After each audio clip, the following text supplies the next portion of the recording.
Thomas Weather. The Rich Thomas Weather Network, brought to you by these fine sponsors. Hear Rich's forecast hourly on these Blue Water Broadcasting radio stations. Hey, good morning, everybody. On this Thursday morning, it is the last day of August. That's hard to believe. Time as I make this is 3:45 a.m. Hi, Rich here. And now that Idalia is out of the way, and what a show it put on yesterday. Wow. Category 4 hurricane. By the time it almost reached the Gulf Coast, it actually came ashore as a Category 3. But wow, an incredible historic storm surge. Anyway, now that Idalia has moved and is still terrorizing the Carolina coast as a tropical storm, it kind of saps the moisture from our area. You know what I mean? In other words, it siphons the moisture out. So I've got us dry today.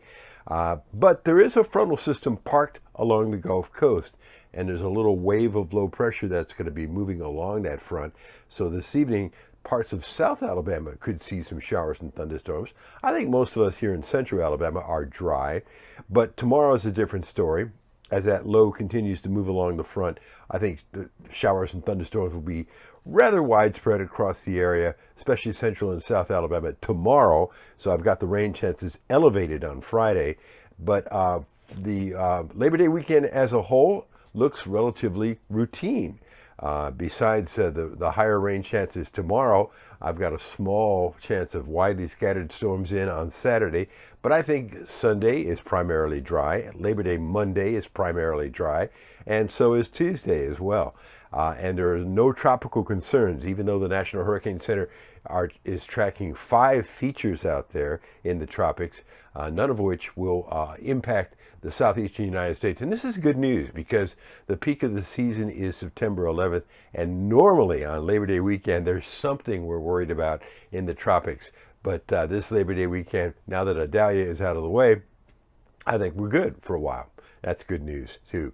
If you're going to the beach, unfortunately the news, especially on Friday and Saturday, not good. The rain chances are elevated, as high as a 90% chance on Friday and a 70% chance of showers and thunderstorms on Saturday.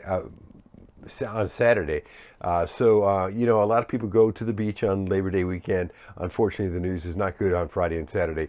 It starts to, calm down a little bit by Sunday and Monday, but the rain chances will still be in the forecast, and there is a high rip current risk, at least for the next 2 or 3 days down on the beach.